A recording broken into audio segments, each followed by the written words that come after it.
pag nakita mo lang. Singsing to. Sa inyo. Sabi ko, thank you. So marami po ako lalaktawin, alam niyo na. Kanina pa. Ang singsing daw po ay panlabas at physical na simbolo ng isang espiritual na panloob na pagbubuklod ng dalawang pusong nangangakong tapat na magmamahala. Narinig namin kanina. Hindi nyo ginamit salitang pangako, pero gagawin nyo lahat. Ganun na rin sa aming nakikinig at nakamunawa. Ito ay gawa po sa white gold. Oh, white gold siya. Black. Sumisimbolo po ng kadalisayan ng dapat na maghari sa inyong pagsasama. Yung pong kadalisayan, kailangan din pong maghari. Hindi kayo ang tumatapak sa kadalisayan. Hindi yung kadalisayan na siya, nasa iyo kung bago po. Pwede po ba yun? Bakit kayo sumagot? Tingin kayo. Ito ay bilog. Bilog ba? Nagpapahiwatig ng pag-ibig ninyo sa bawat isa at sa Diyos ay dapat walang katapusan. Tanggapin po ninyo ang singsing na ito. Tandaan na inyong pagkilala sa pag-ibig ni Kristo at sa inyong at sa pamamagitan ninyo. So,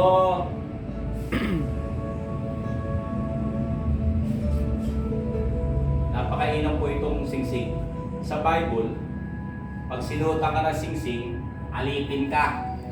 Pag ang singsing nasa ilong, leader ka. Tama po ba mga bishop? Kaya ngayon, pag isinuot ko, alipin ka na kanyang pagmamahal. Walang hari. Kayo parehong alipin ang inyong pagmamahalan. O, tuloy pa ba natin? Tuloy. Hawakan mo rin. Singsing ito. Tumayo po kayong dalawa kung makakatayo pa kayo ulit. Yung mic, yung banda.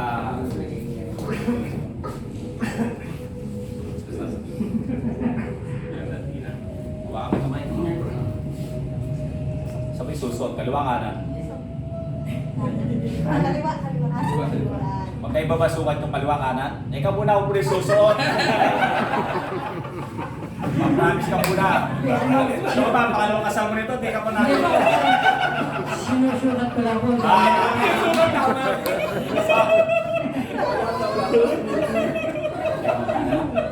Dahil na, Stick lang din sa'yo. ibinibigay ko sa'yo. Napapakasal ako sa iyo. Papakasal ako sa'yo Sa pangalan ng Ama, sa pangalan ng Ama, ng Anak, ng Anak, ng Espiritu Santo. at ng Mga Espiritu Santo. Suot mo na. Ay, picture nyo.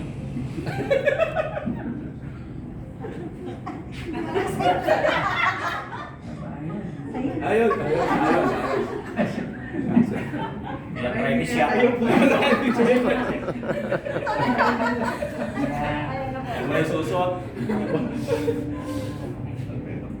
Alfredo, binibigyan ko sa iyo ang singsing na ito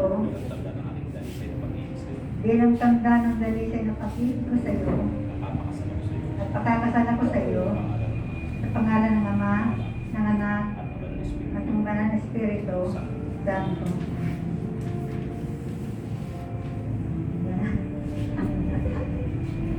Ano yung susot man? Bible. Oo, Bible. Ang Biblia ay salita ng Diyos. Tanggapin ninyo, dalawang kamay nyo, na ito ay bilang matibay at matatag na pundasyon ng inyong pagsasama. Nawa ito'y maging ilaw ng inyong tahanan, bukal na kalakasan at pag-asa, gabay sa buhay at sandigan sa inyong pagmamahala. Salamat kayo! Salamat po. Okay. Ano gagawin nyo dyan? Uy, lagi namin pagbubulay-bulayan. Yes. Sa yan ang ano. Naniniwala po ako, napakahilig magbasa nito.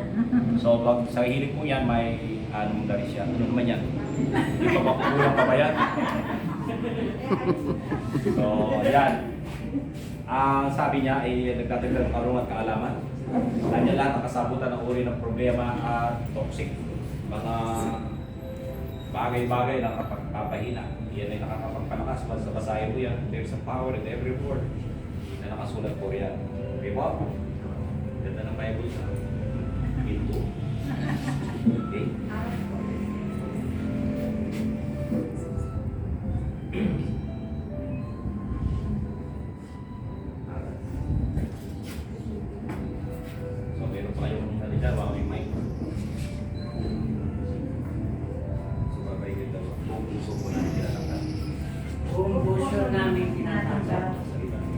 salita ng Diyos upang aming magbabalan, ilaw, upang ng kalakasan, ng pag-asa, ng matibay na sandigan ng aming pagsasama. at matibay na sandigan ng aming pagsasama. Pagsisikapan namin Pasisikapan namin na ito ay pabuhay na ito'y pamumuhay at ituro sa aming mga magiging at ituro sa aming pamumuhay. anak.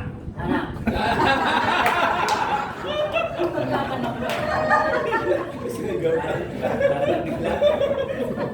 Ayaw ko na sanang banggitin eh. Matawa kayo. Di ba? Saya.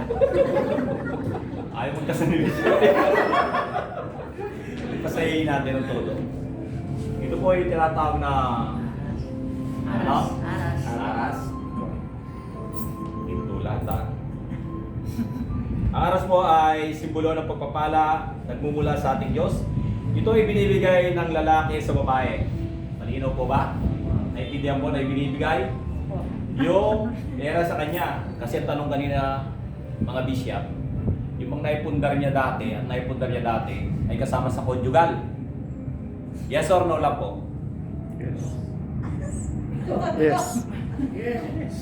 Naipundar niya dati kasi mayroong artista katulad ni Sharon tsaka nagpirmahan eh. Kasi pag-aari ni Sharon, pag-aari lang niya. Prenup siya doon. Pagka-prenup. Prenup hindi kasama. Naintindihan Pero na ngayon, dahil wala kang prenup, pag-aari niya. Join together. Pag-aari. Join together. conjugal na tawag doon. Okay? Bilang isang pangako ng lahat ng kanyang kariyere na tangkilik ay magiging pag-aari ng nilang dalawa. Ito rin ay isang pangako na mula sa araw na ito, ang lalaki na tatangkilik sa babae at buong pagsisikap ng bubuhay niya ang babae. Tanggapin po ninyo ang simbolo ng pagpapala ng Diyos. Nanawa kayo babae. Tapos tawakan mo, bigyan sa kanya. Yan, picture. Picture mo? Video pala eh. Ano susunod man ah? Ilagay mo siya sa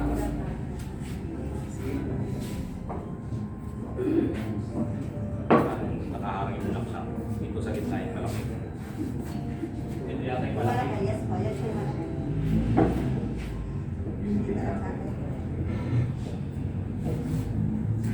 Sino magsisindigaw? Sindi mo na. Matagal maubos yan. Baka...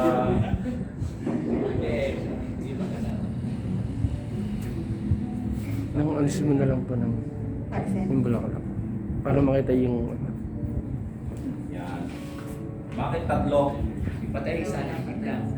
Bakit tatlo? Gusto na patayin yung isa. Sino sa inyo? Narinig nyo? Patayin lang isa. Ay! Huwag ka magbiro. Okay. Ang paliwanag ko na lang po. sige po. Ikaw sumisimbolo rito. Sumisimbolo. Ikaw rin sumisimbolo. Sumisimbolo rin sa Diyos. Para madali. O sige, patay mo na yung sa'yo. Kung sakali, yung liwanag at napuno ng problema ang kanyang buhay, stress, ikaw na hindi